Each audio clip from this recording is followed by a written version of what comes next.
Hello and welcome, Lothar. So I would like to introduce you briefly.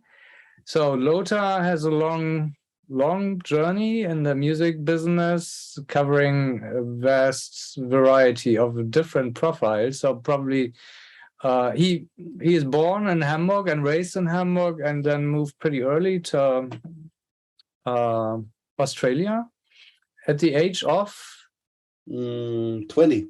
20. And then one of your early stages was like being manager for In Excess, and then you moved on more to technology-driven things. Yeah. What is interesting for the mastering world particularly is that you became part of the Sonic Solution family at this crazy time where a Sonic Solution workstation would be 100 grand or a little bit more. And yeah, exciting, interesting early time of CD mastering, basically. And then you went more on towards technology companies like Philips, Panasonic, and Toshiba, developing DVDs, things for DVD formats. What exactly you can probably tell in a moment. Yeah. And then probably the pinnacle of your career was founding the gorgeous www.highresaudio.com platform for high quality audio distribution. And since more than 10 years, you're already doing that. And for my point of view, highresaudio.com is one of the best, or if not the best, platform, despite having a smaller catalog. But having a smaller catalog means at the same time having a more honest catalog. In your case, it's I think from my perception the most honest catalog on planet Earth for high-res quality, because other platforms, for example, at the time where the Pono platform started and became bigger, suddenly Neil Young made a strange decision back at the time, and we've got 40 million of titles, and I was thinking, damn, they are playing the bad game with the users, because there are no 40 million high-res audiophiles on planet Earth. So that's the problem here. We just have a relative small portfolio of files. And what you do at highresaudio.com is basically hand picking files and making a verification of every release, whether it's true and honest, or if it's a false flag. Not a false flag, if it's a false high-res or fake high-res version of something.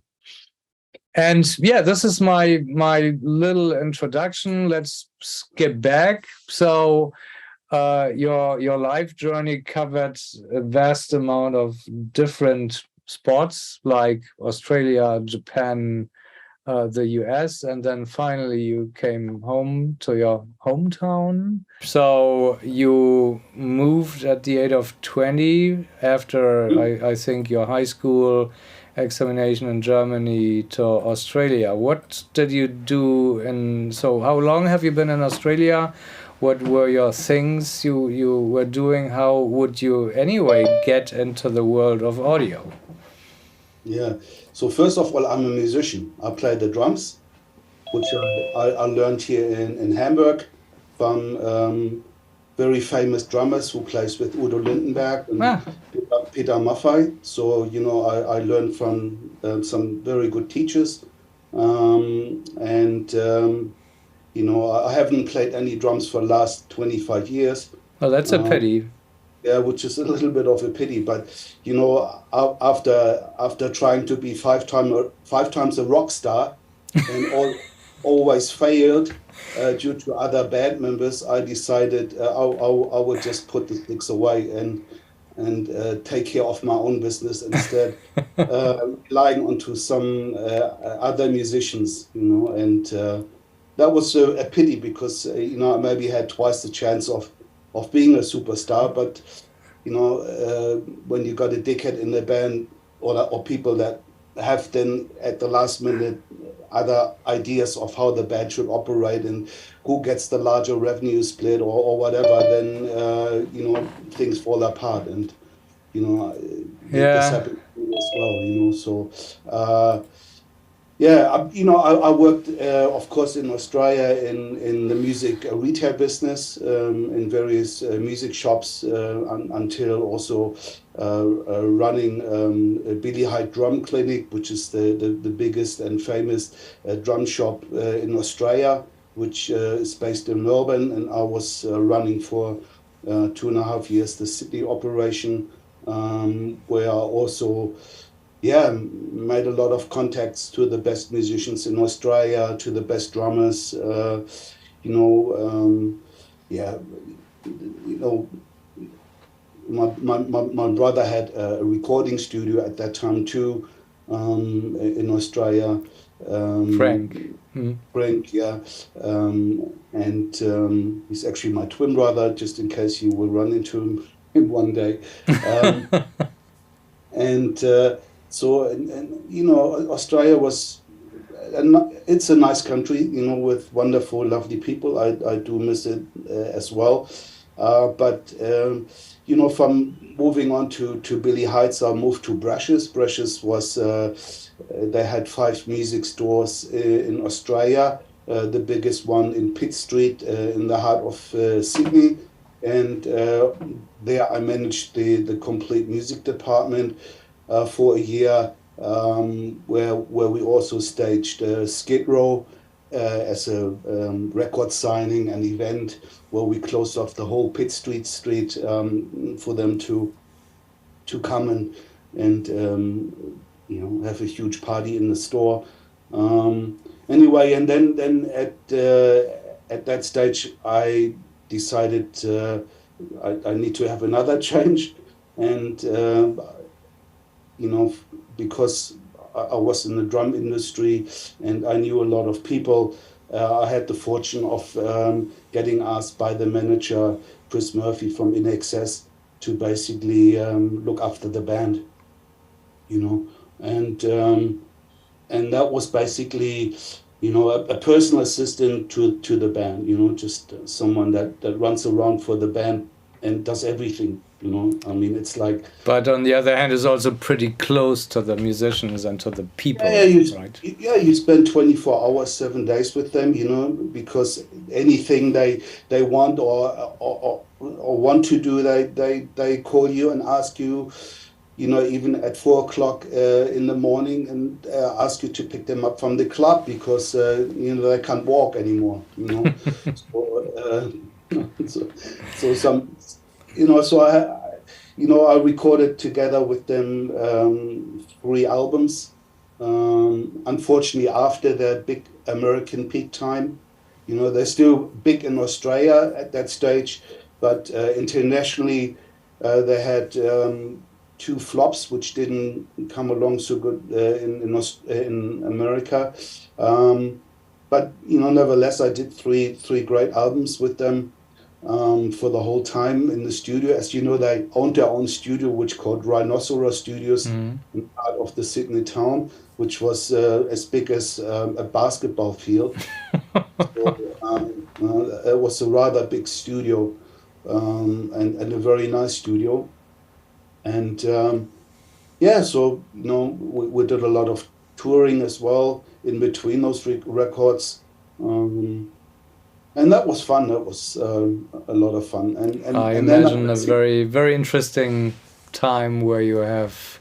Yeah, you see a lot. You meet a lot of other international acts. You meet those managers, those sound guys, those musicians. You have a lot of parties. It's it is a funny circus. Yeah. And so... And that basically closed off Australia. Pardon me? And that basically closed off my history in Australia. Oh yeah. So then after that, you went over to Japan? No, I went first to Germany and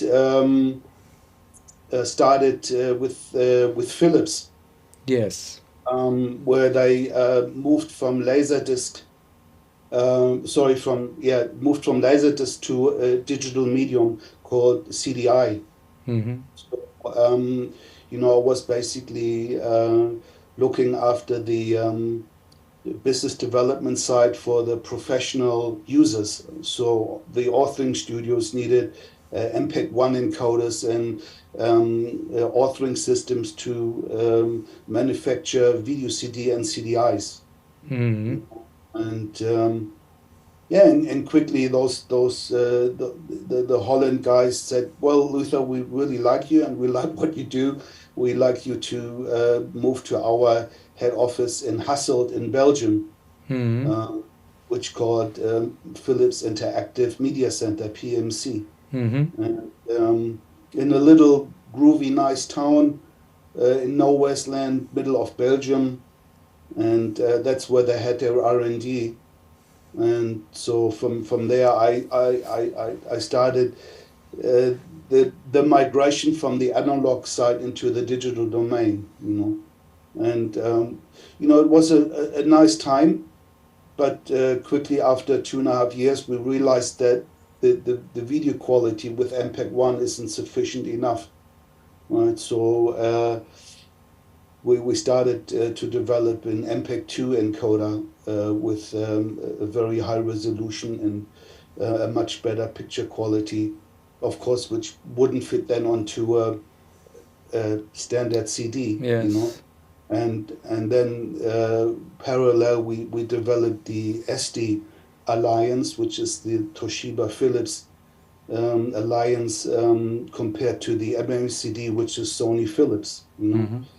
So at that stage, there was a lot of confidential stuff which didn't had to go outside. We developed the first MPEG-2 encoder and the first DVD authoring system, uh, and presented that at the IBC Las Vegas.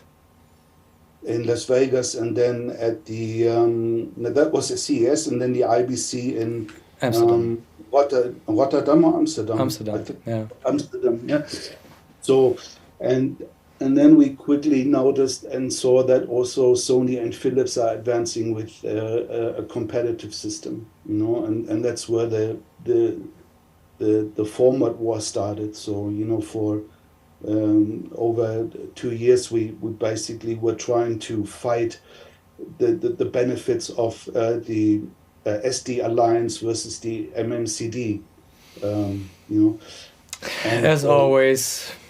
and everyone was cooking with water. Everyone was saying we cannot do already this and we cannot already that, but no one really can, because everything was faked. I mean, all the presentations that we at Philips did at the CES and at the IBC was underneath the table was basically was offline, but we made it look like it was online, on the fly encoding and everything, right? So it was obviously looking at it was very impressive, but we were cheating, right?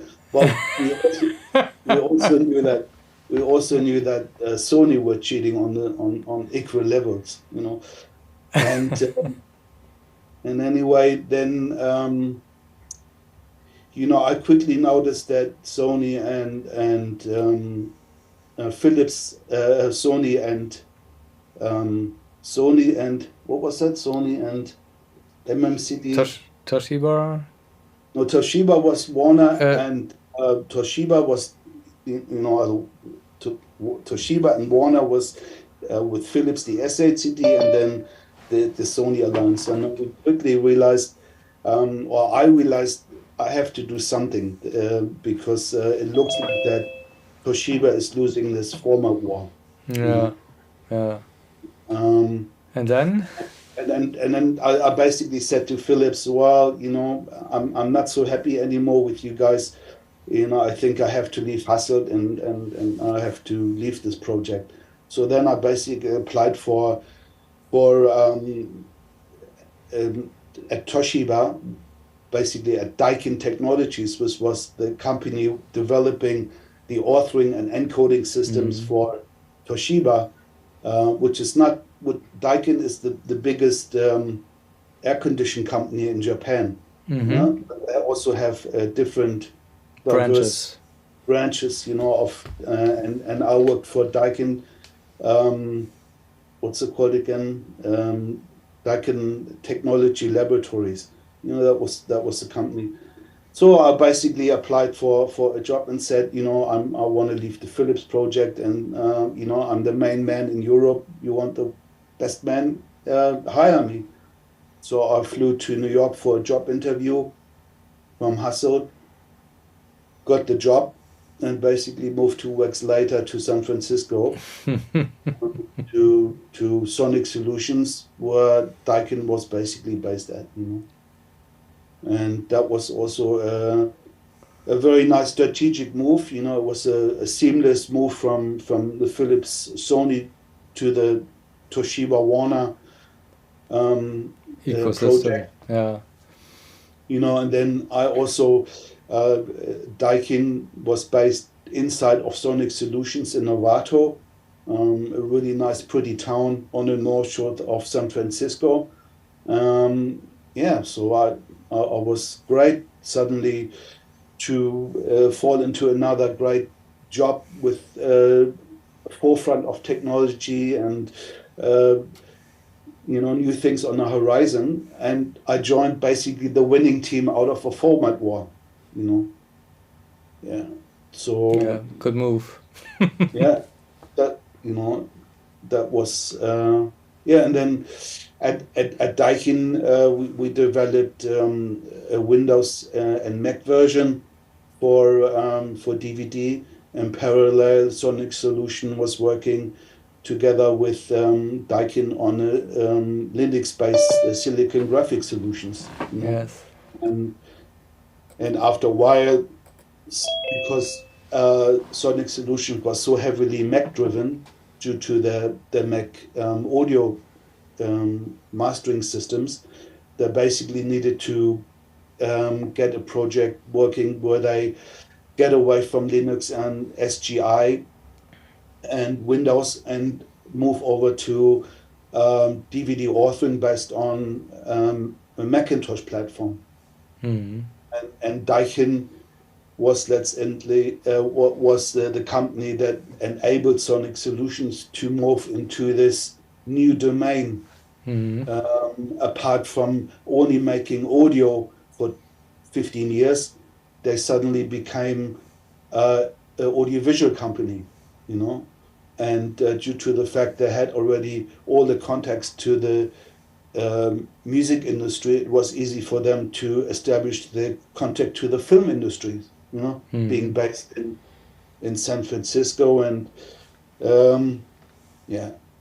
and that was really nice over there too. I also met a lot of nice people there.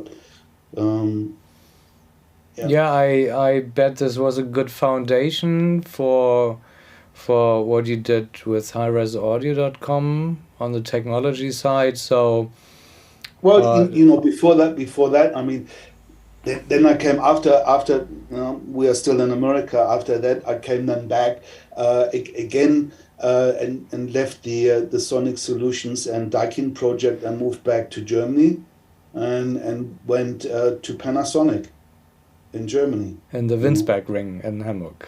Yeah, exactly. Yeah. and I said to them, I basically did 5 years of the development of the technology. Now I'm ready to sell it to the consumers. So I basically asked Panasonic to give me the European field to market DVD in Europe, right? And from that on, I was inside Panasonic and developed everything in that company that was standing for digital. From the DVD to DV video cameras, until hard disk recording, And then I suddenly got involved in DVD audio, right? And I said, this is great, so this is something I know very well. And then I met Bob Stewart from Meridian, who was, was also involved in some of the technology behind DVD audio. So I basically worked already. Let's get back later to Bob Stewart and probably speaking a little bit about Meridian Lossless. Yeah. So so then I developed with Panasonic and Technics the first DVD audios and established a network in the music industry with the studios, with the record companies in London, in Los Angeles, in New York, in Germany, in France, in Italy, to basically get 100 DVD audio discs with main artists, so you can launch a showcase and promote a new format, So so you were basically the father of DVD audio, if I get it right. Kind of. At least, the Japanese guys were obviously heavily involved. It's when you're a Japanese company, but as an interface to Europe, I was already, up front. Yeah, wow. It was a great format. I was pretty sad when it was discontinued. I was one of the early adapters to that format. Yeah, I really liked it too, but also there were a lot of problems with recording the material, with getting encoders, with getting DA DACs, and it was in the beginning there was also a lot of cheating on both sides, So from the DVD audio format, I went into the second format with SACD. So suddenly, what I did in the visual side, I now did in the audio side. So we had DVD audio and SACD. Both formats existed for a long time parallelly, but at the end, Panasonic gave up on DVD audio.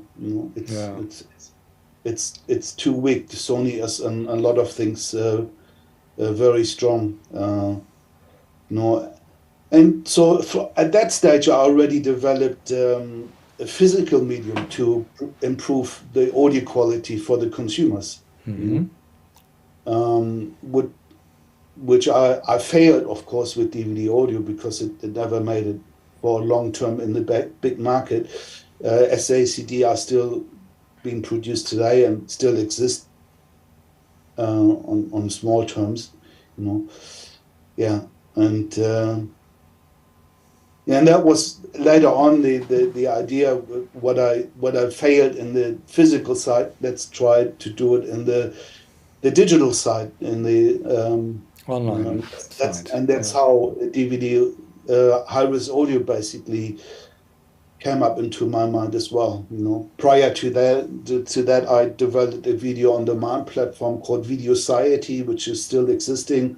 It's a video on demand system like Netflix, for example, but also on a completely different quality level, on a higher scale level with multi-channels at that stage and multi-languages, and was already very advanced. And I did DVD live, we made out of DVD, the internet connection. We made a video on demand system with a return channel, which was also very innovative. Wow, yeah. And can you tell us a little bit about the foundation of highresaudio.com? So how did that start?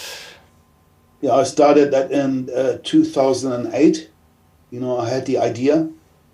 And if you have an idea on such a scale, you need to do a lot of homework. You need a lot of preparation.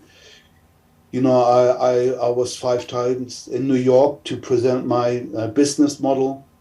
which was very difficult to convince those record companies to basically open up their vault and archive and get their jewels. You know, they were obviously reserved about giving someone they don't know, and especially a German guy, their masters. So, but I had a lot of persistence, and they said at that stage, Luther, we really like you, and we kind of think it's an interesting new business model. But since you knocked on our doors, we have asked a company in New York called HD Tracks to start with us the project. Right. So I said, oh, that's a shame. So that was basically the case. They wanted to do it on local territory with local people in short distance, So that's why they started the first project with HD Tracks, and I was followed 6 months later after that to break into that market, Yeah. But it was good. Warner and Sony were the first majors to recognize the potentials in high resolution audio for the consumers. After that, Universal came along and various larger independent companies to really have a good supply of quality music. The only thing was at that stage, none of the record companies really understood my business model, nor did they understand the technical requirements, what I really wanted. Right? They basically said from business terms, well, if you can guarantee such much money per year, we can take a look at it and see if we can do a project and maybe it will work out. So, and then I said, okay, I have a wish list of artists which I like to forward you, which I like in high resolution quality as masters. And I said, I did DVD audio before, and I know SACD. Surely you have archived all these masters. And then they said, we don't know if we archived them. And I said, what do you mean you don't know? We have to find out. So anyway, after I think a month or two, or even longer, that's how long it took, they came back to me and said, Luther, we don't have any masters from DVD audio and SACDs. And I said, what have you done with them? Yeah, well, believe it or not, we have destroyed them. And I said, you have destroyed them? I said, why? Yeah, because we didn't have the storage capacities to store them. Unbelievable. And I said, but aren't you reliable to protect an artist's work for a lifetime? Isn't this the deal that you have? And I said, what do you have? And I said, well, we have Windows audio in 512 kilobits. I said, well, it's definitely not high-res audio. Gosh. So I was confronted with a nice business model and a good idea, but with such comment, So I couldn't believe them. So I flew back to Germany and basically tried to pick up on all the connections here in Germany with Bertelsmann, for example, who has a huge archive.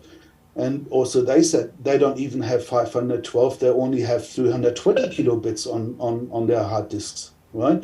Because never ever anyone asked before in a higher quality performance, And this was a shock to me because I expected that I could start with some 500-600 top artists and masters with a nice platform. Right? So that set me back mentally, but I didn't stop, and I basically hassled them and tried to convince those people that they should talk to the recording studios, to the mastering studios, and see what those people have maybe kept on hard disk, which doesn't exist in the vault in the library of the record company, but maybe in the mastering studios or Yes. on other locations.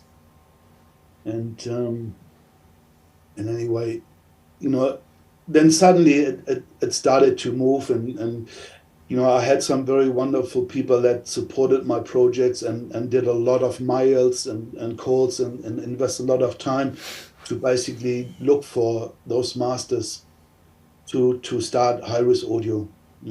Oh, how long did it take you to get from your idea, from your first steps, from your business plan, from your first conversations with record companies until you could launch the platform?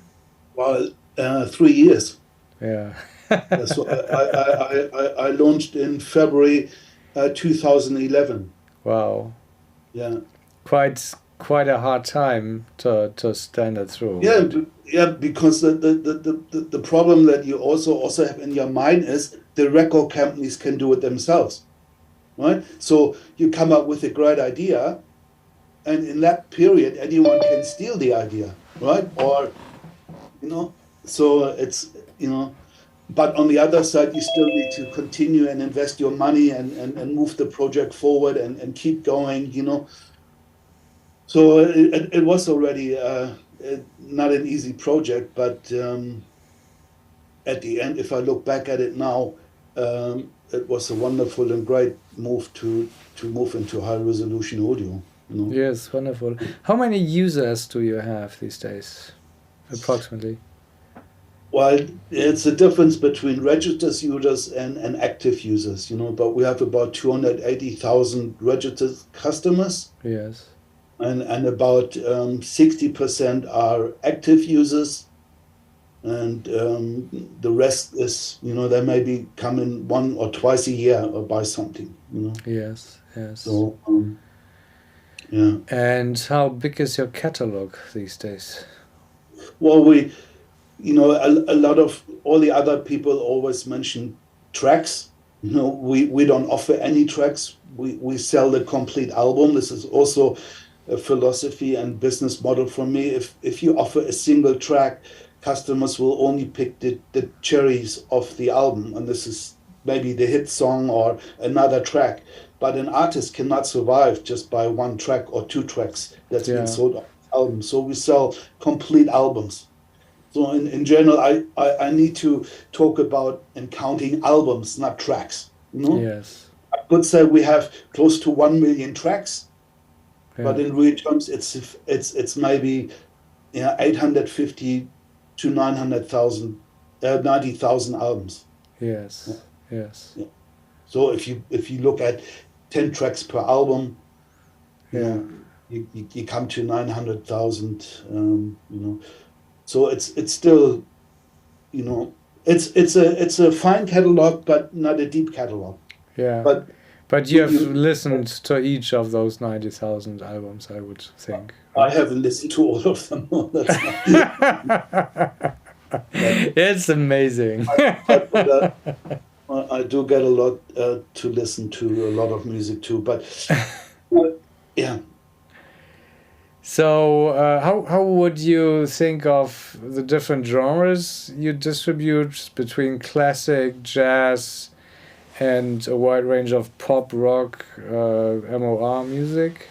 Yeah, well, I said also from right from the beginning, we need to offer everything. I mean, I do listen to all kinds of genres and styles of music. So the idea was not to make only a jazz genre or a blues. We offer every genre that is available.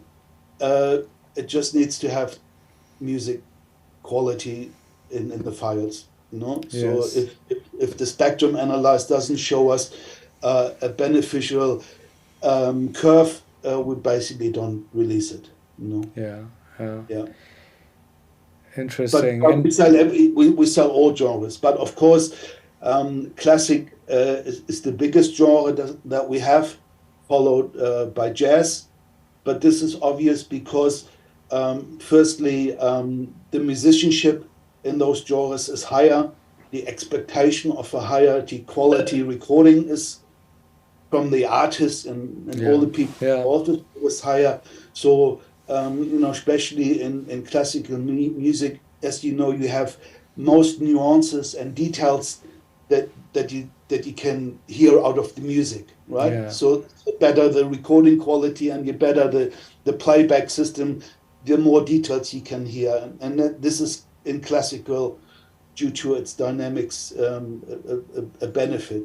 In jazz as well, it depends which kind of jazz, but in general, we do have a lot of jazz stuff that is very well recorded. And then it basically drops down. We do also a lot of acoustic music, a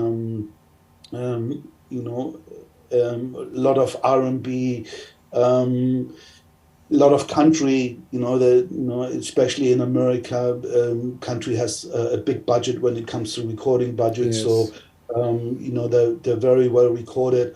Although I must say that a lot of country stuff that's coming out of the States in the last 5-6 years kind of has a very commercial country pop touch, right? Yes. So it's not anymore traditional classic country, but nevertheless we have a big country catalog, due to the fact that it's well recorded. But we also have electronic music, ambient stuff. The problem with the electronic music is that most of the music sampling libraries are all 16-bit. So, if you do an electronic album, you have the problem that you don't get the quality that we require to make it sound wonderful. But there are some artists and some recordings that offer benefits in the electronic domain, but we are also there a little bit reserved. And with rock and pop, that's a very hard. Of course, the most of the customers want pop rock, right? But as you know, the recording level on those and the people involved in pop rock recordings, it's or a low key quality than a high quality production, and we still have the loudness war and it's an issue. And as I told you also many times before, we do a lot of workshops with sound engineers and join the Deutsche Tontechniker associations, and we work very closely with I can't come off the name. Say it in German. Ich komme auch nicht drauf. Yeah. Anyway, we work with a lot of people that are in the recording side, because we need to let them know that there is a retail channel for high resolution music. And there are people evaluate high quality recorded material, and sound engineers need to tell their musicians, which they have in the studio, exactly how to get more out of their instruments and how to get more out of their recordings. So it's a job that we've been doing right away, and trying to let people know in the music professional side that there are people appreciating quality recorded music, because we have a platform that enables this music to be heard at home in the same way it's been produced in the studio. I wonder, do you carry ECM records material and ACT records, or the two big German jazz? Well, of course. I mean, ECM was the first label that I contacted. I went to Munich to Manfred Eichner, and I tried 10 times to get in a slot to have a meeting with him, right? I mean, really, I really tried hard, there's also persistent, returns, and it comes out if you basically stay on the balls and keep hassling people. And eventually he said, okay, I think this guy has a meeting. So I had a meeting with Manfred Eigner and his team, and explained him my business model and the idea. And he was, after the major record companies, the first independent boutique high class record label that joined audio. So and Ziggy of ACT. Yeah, and basically, they're not so far apart in Munich. So I went also to them and expressed them and told them my business model, and they joined quickly after as well. Yeah, cool. So they, they're must-have labels. Although both labels are, over the last 5 years, are, they don't release so much anymore. But this is, I guess, the transition of the people moving out of the daily business and new people are coming in. So it's a normal transition. But whatever comes from ECM or from ACT, we'll release in 24-bit. Yeah, and mostly it's in 88.2 and 96 kilohertz. So what I find quite impressive, Lothar, is for your it's I don't want to I want to say it in a positive way. For the boutique company, you have an impressive amount of technology integrations with hi-fi systems, so which can directly hook up to hiresaudio.com. Yeah. Can you say a little bit about that? Yeah. So when I started Hi-Res Audio, I was parallelly developing my own DA converter, because there was on the market at that stage in 2008 were only high-end DACs starting from $10,000 upwards, right? So it was also a situation where I said, okay, if I go into Hi-Res Audio, we need to open this market for affordable DACs, right? So, and due to the fact that I had such a good record and connection from my past life, I was able to contact all the manufacturers and basically explain them my business model and telling them, you need to develop products with an integrated DAC that supports 24-bit and the FLAC format. And that was, of course, the chicken egg situation, because if you don't have numbers, why should they invest money in building hardware if there isn't content out there, right? But due to the fact that I was advancing quickly with attractive content, and they were following this, I was able to quickly get the hardware industry on my side. That manufacturers like Denon Marantz, Yamaha, the main Japanese companies who at that stage were the market leaders in middle class hi-fi, right? Quickly addressed this issue and developed products in an affordable price bracket, right? And anyway, and to answer your question is, I said at one stage what I did in my past with video on demand, where you can have HD picture quality and surround sound on your television. It should also be possible to have a device without using a computer, Absolutely.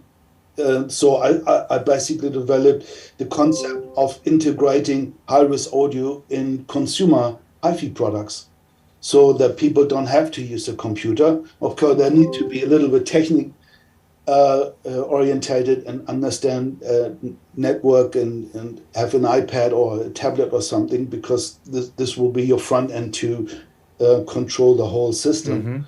But quickly, some of the bigger manufacturers said, "Yeah, that's a great idea. This is what we have to do."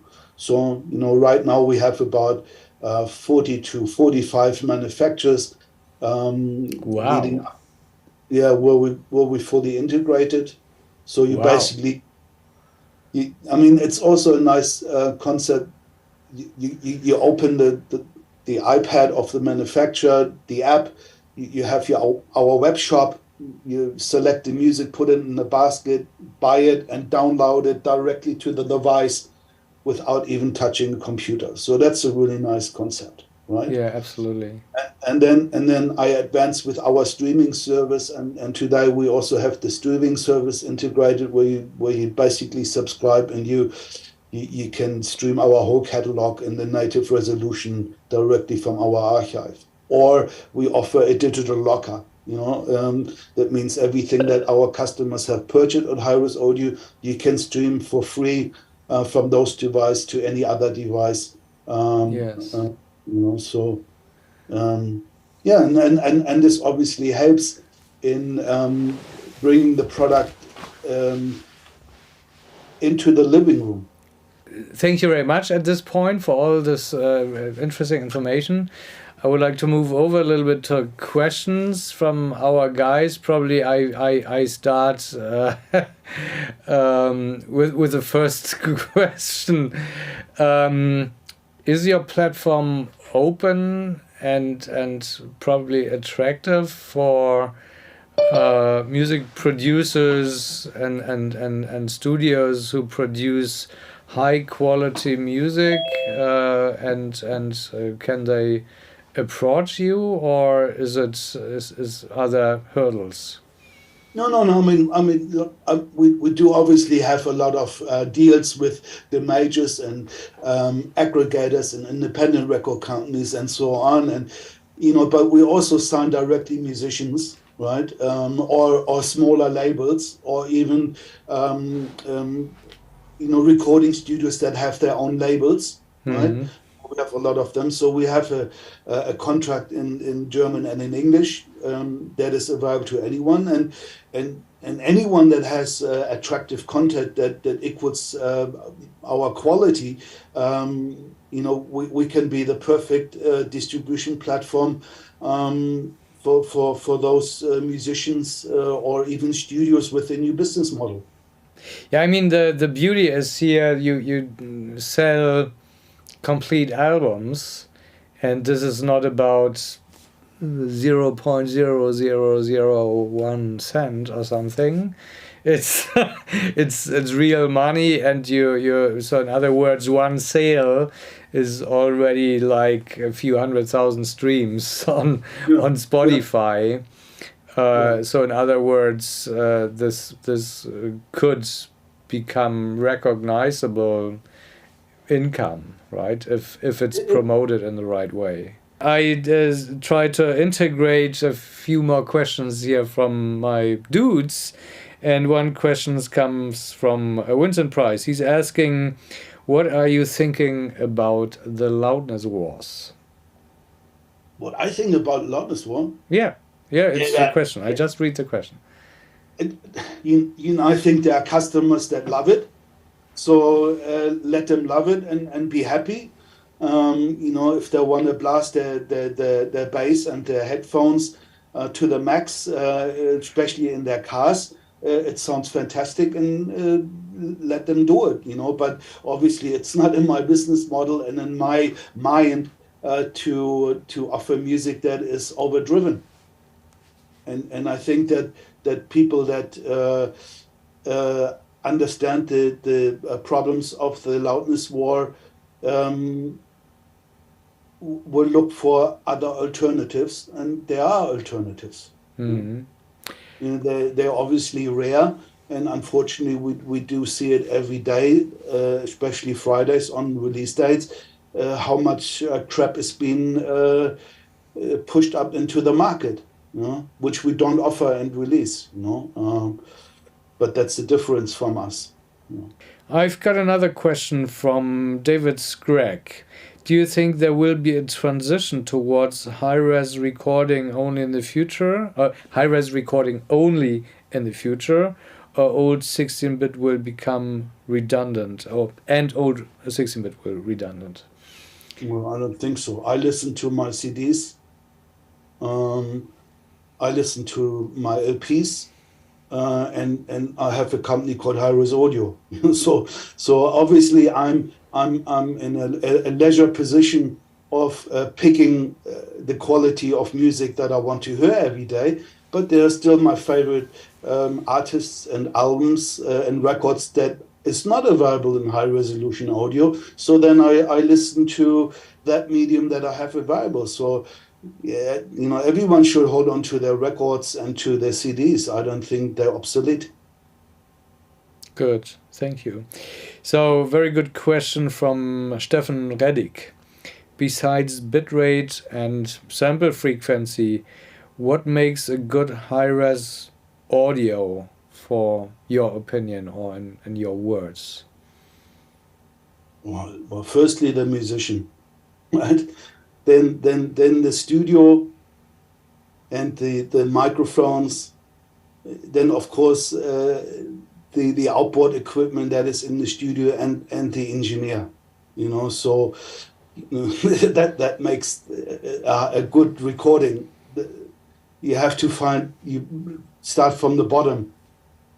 And if everyone stuffs it up in the mastering process, which happens unfortunately a lot, well, then that's the dickhead at the end that really fucked it up. And that happens unfortunately also. Good. I have another question from Ana Preta Santos. Do you think we both, artists and producers together, have today the tools and mindset to collaborate and beat the harmful aspects of the music industry for good? Yeah, of course. There are obviously alternatives and ways in going forward. Yeah, I think so, and I think every artist today needs to look at alternatives. Being positioned in iTunes and Spotify and co is obviously nice, but you're just one under a trillion of millions of other artists, right? And if you don't have enough money to market yourself, it doesn't matter if you're at Spotify or Apple or Google or Amazon or whatever, right? So I think even the smaller your positioning is, the finer you can concentrate on the channels that you're working on to promote your stuff and maybe reach your target group. What are your favorite speakers for listening to music for enjoyment, for critical listening? I don't understand the question. No, it's two questions. Sorry, I probably have overseen one question mark. So it's two questions. So what are your favorite speakers for listening to music for enjoyment and for critical listening? Oh, loudspeakers? Yes. Oh, okay. Well, since I'm on the way with Hi-Res Audio, the optical was not only the DAC at home, the conversion from digital to analog. The biggest obstacle was the tweeter and the loudspeakers. So for a long time, I convinced every loudspeaker manufacturers to build in the tweeter that goes above 30, 35, 40 kilohertz, right? Because my files offer that frequency. And because of intermodulation distortion, right? Yeah. So if you have today a tweeter that only goes up to 18 or 20, it's sufficient for your ear. But if you have a speaker that has the full capacity of the range that my file delivers, you can hear that difference. You can hear it and you can feel it in the room, right? So I can only urge everyone to buy loudspeakers with a high-end tweeter that goes above 30,000 kilohertz. What is your personal choice of loudspeakers at home? I have Key Audios. Oh yeah, Yeah, the active loudspeakers from Germany. yeah. Yeah. No, Netherlands. Wow. Right? Aren't they Netherlands, German, Actually, they're Belgians. I mean, Belgium? Belgium, Holland, Germany. Yeah. I was browsing the shop section on your web page and was pleasantly surprised on the amount of albums on offer. However, a lot of them seem unfortunately to be unavailable for purchase in my country, Slovenia. He's from Slovenia. I presume that is due to the rights. Any plans to expand the territory list? Yeah. Well, we are available in 13 countries, which are basically Central Europe, officially, with Warner, Universal, and Sony. All others are worldwide, but on the major records, I only have the license for 13 countries. The reason is that you have to pay for each country, to each license holder, a minimum guarantee per year that you have to recoup.